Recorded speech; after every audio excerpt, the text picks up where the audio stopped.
इकबाल कासिम साहब, ब्रेक से पहले आप बात कर रहे थे डोमेस्टिक क्रिकेट के निज़ाम में खिलाड़ियों को सहूलत फराहम करने के, और एक चीज़ बड़ी इंपॉर्टेंट है क्रिकेट के खेल में, बल्कि किसी भी खेल में, आपकी फिटनेस, आपकी फॉर्म और आपका डिसिप्लिन।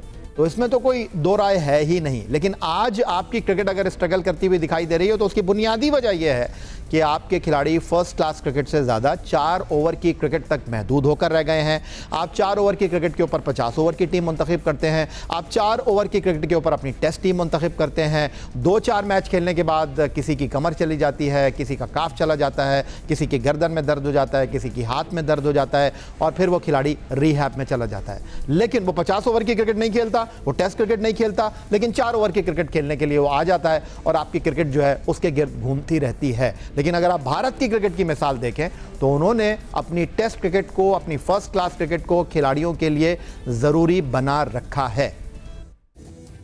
इकबाल कासिम साहब, देखिए, आईपीएल की जो बात आप कर रहे हैं, वहाँ के जो बोर्ड है, वहाँ के जो काम करने वाले लोग हैं, वो क्रिकेट से मुताल्लिका लोग होते हैं। वो उनको पता है कि क्या रिक्वायरमेंट है। जब एग्रीमेंट बनता है उसमें ये सब शिक्के डाली जाती हैं कि आप बाहर नहीं खेलेंगे, आपने इंडिया में ही खेलना है।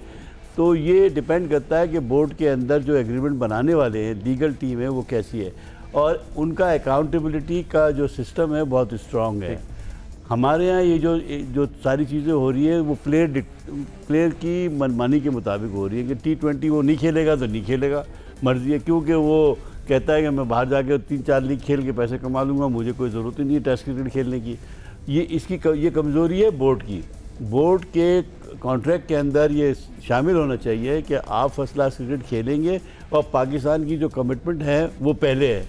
तो अब मैंने सुना है कि 2 मैच के लिए एनओसी का देने का बंदोबस्त किया गया है इन लोगों ने। वो ठीक है, अगर जब पाकिस्तान का शेड्यूल नहीं है तो बेशक वो जा सकते हैं 2 मैच खेलने के लिए या 2 लीगें खेलने के लिए PSL की। तो आपको अकाउंटेबिलिटी सिस्टम हर स्टेज पे लेनी है, करनी है। मैंने यही बात इनसे कही थी कि आपके कोचेस क्या डिलीवर कर रहे हैं, आपकी एकेडमी क्या डिलीवर कर रही है, किसी को नहीं पता। आपको जो रिपोर्ट दी जाती है वो सब ओके ओके ओके ओके से क्या कौन इसको स्क्रूटनाइज करेगा कि ये सही ओके है या नहीं है? क्या कोचेस अपना काम कर रहे हैं? क्या सिलेक्शन कमेटी काम कर रही है? सिलेक्शन कमेटी की जो सिलेक्शन हुई है वो क्या सही बुनियादों पे हुई है या नहीं हुई है? इसके लिए प्लीज़ इनको चाहिए कि कोई कमेटी बनाए। वजह फरमा रहे हैं आप, एहतसाबी अमल तो है ही नहीं। अभी आप गुज़िश्ता रोज़ की बात करें, जय शाह ने भारतीय क्रिकेट टीम के नए हेड कोच का ऐलान किया और उन्होंने कहा कि गौतम गंभीर जो हैं वो भारतीय टीम के नए हेड कोच होंगे। और गौतम गंभीर ऐसे उठ के ही क्रिकेट इंडिया के साथ एसोसिएट नहीं हो गए, वो भारतीय जनता पार्टी के साथ मुंसलिक थे। उन्होंने अपने सियासी करियर को फुल स्टॉप लगाया। वो IPL कोलकाता नाइट राइडर्स से खेल रहे थे, वो लखनऊ के कोच बने, फिर उसके बाद अब वो एक बार फिर क्रिकेट में सिस्टम के तहत दाखिल हो रहे हैं। हारून रशीद साहब, उसके बाद अब उनकी जो सिलेक्शन कमेटी है, उनके सेलेक्टर का बाकायदा तौर पर इम्तिहान होगा और उनका सिलेक्शन होगा बाकायदा तौर पर। लेकिन हमारी क्रिकेट में अगर हम बात करें, जो भी क्रिकेट बोर्ड का सरबराह तब्दील होता है वो अपनी मर्जी से किसी को भी चीफ सेलेक्टर लगा देता है, किसी को भी कोच लगा देता है, तो फिर निज़ाम तो नहीं हुआ। बिल्कुल आप सही कह रहे हैं। देखें, यही वो प्रॉब्लम्स हैं जो कि पाकिस्तानी क्रिकेट फेस कर रही है। आपने अभी IPF का जिक्र किया। देखिए, सबसे बड़ा एडवांटेज ये है कि IPF तो एक बहुत बड़ा मेगा इवेंट है और आप देखें कि उसकी विंडो फिक्स्ड है। जो पाकिस्तान के साथ सबसे बड़ा प्रॉब्लम ये ना, हमारी विंडोज़ जो है ना वो आपकी कभी जनवरी में है तो कभी फरवरी में है तो कभी, और दूसरा IPL में दुनिया भर के क्यों होता है? नहीं, मैं आपको बताऊं, इसलिए कि वो BCCI इतना स्ट्रांग है कि उसने ICC को कंपेल किया हुआ है कि जी हमारी इस विंडो को आप टच नहीं करेंगे। उसके BCCI स्ट्रांग है, मैंने आपकी बात मान ली। हाँ। लेकिन BCCI आपके डोमेस्टिक निजाम में तो इंटरफेयर नहीं कर रहा ना। उनको अपने डोमेस्टिक निजाम को मिल गया ना। देखें ना, अगर आपकी विंडो फिक्स हो गई IPL की तो आपका डोमेस्टिक का निजाम तो आपको जो सीजन शुरू होगा, जहां एंड होगा, वो उनको पता है, उसी के मुताबिक वो करेंगे। एंड देन वो IPL के प्लेयर्स को, अपने इंडियन प्लेयर्स को दूसरी लीग्स खेलने की इजाजत नहीं देते। इसलिए उनके तमाम के तमाम प्लेयर्स जो हैं वो डोमेस्टिक क्रिकेट के लिए अवेलेबल होते हैं, जिसमें वो फर्स्ट क्लास क्रिकेट भी खेलते हैं, 50 ओवर्स क्रिकेट भी खेलते हैं और 20 ओवर्स की क्रिकेट भी खेलते हैं। तो इसलिए जब वो टेस्ट सीरीज में जाते हैं तो वो 15 प्लेयर आपके निकल जाते हैं।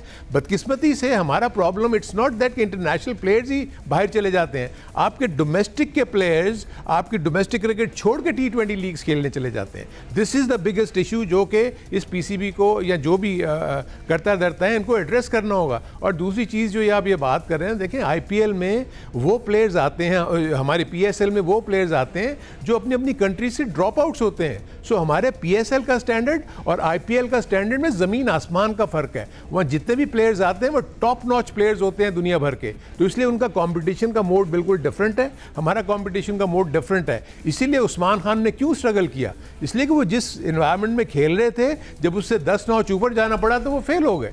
आजम खान डोमेस्टिक में कर रहे थे, वहाँ जब गए तो वो फेल हो गए। सो ये वो इश्यूज़ हैं कि आपको क्वालिटी बढ़ानी होगी। अभी जैसे इकबाल कासिम कह रहे थे, देखें आप मुझे बताएं कि हम एकेडमीज़ में ला के इनको ट्रेन करते हैं, जब वो हमारे फोल्ड में आते हैं तो हम उनको फिजिकल फिटनेस का बताते हैं। ये तो चीज़ निचले लेवल से शुरू होनी चाहिए। अंडर 16 में ये फिटनेस का निज़ाम होना चाहिए, अंडर 19 में, and all round the year. आप मुझे बताएं, ये जो इकबाल ने जो बात की भी बिल्कुल सही की, क्योंकि जब मैं फर्स्ट टाइम उसका NCA का हेड हुआ तो मैंने कहा मुझे पिछले 4 साल की कोचेज़ की रिपोर्ट ला के दें ताकि मैं देखूं कि क्या प्रॉब्लम्स हैं। वुड यू बिलीव कि वहाँ किसी ने कोचिंग को रिपोर्ट वहाँ थी कोई नहीं।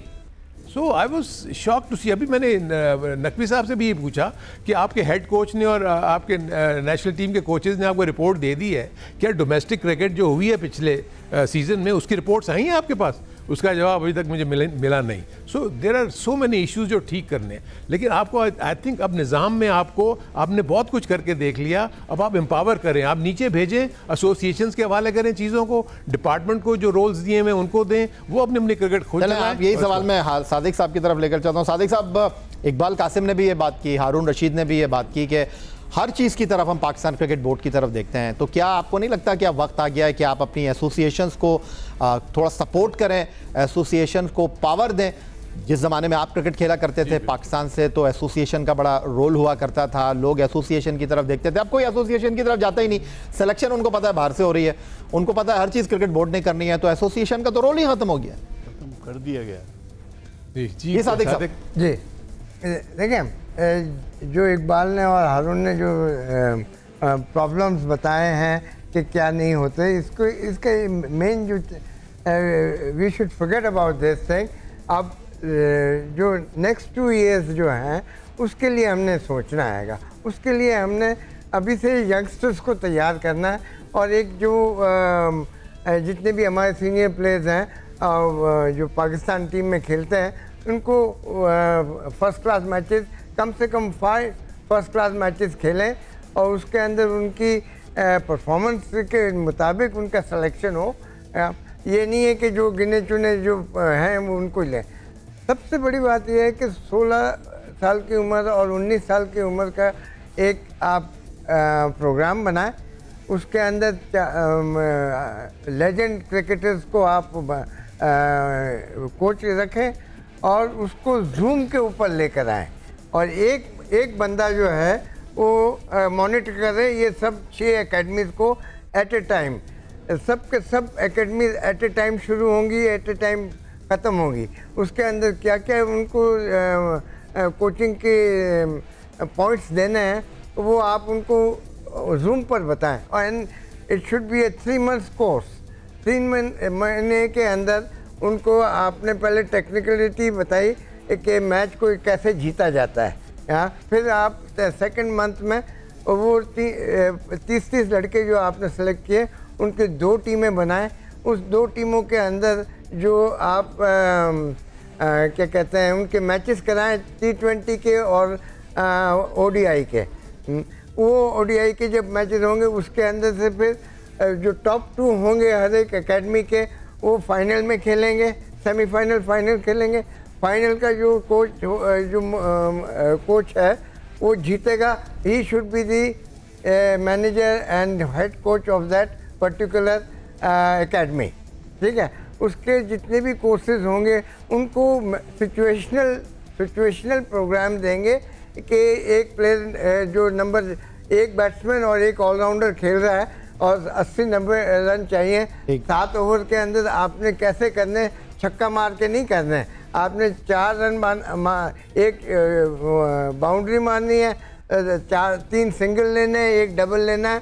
कैसे शॉट्स को खेला जाता है, आप ऊपर हवा में खेल के छक्के मार के आप जो आउट हो जाते हैं, वो सिचुएशनल गेम उनके लिए क्रिएट करें और सिचुएशनल गेम के लिहाज से उनको आगे बढ़ाएं। तो सादिक मोहम्मद साहब ने तो अपनी तजावीज़ दे दी और उन्होंने बताया किस तरह मामला बेहतर हो सकते हैं, किस तरह क्रिकेट में जो है वो बेहतरी आ सकती है। बहुत शुक्रिया आपका हारून रशीद साहब, बहुत शुक्रिया आपका सादिक मोहम्मद साहब। कुछ ऐड करना चाहते हैं? जी, मुझे सिर्फ एक सवाल का जवाब चाहिए कि 3-4 चेयरमैन चेंज हुए, पीओ आपका वहीं मौजूद है, वो पूरे in the absence of the chairman और in the presence of the chairman he is the boss, और वो पूरा क्रिकेटिंग अफेयर्स को कंट्रोल करता है।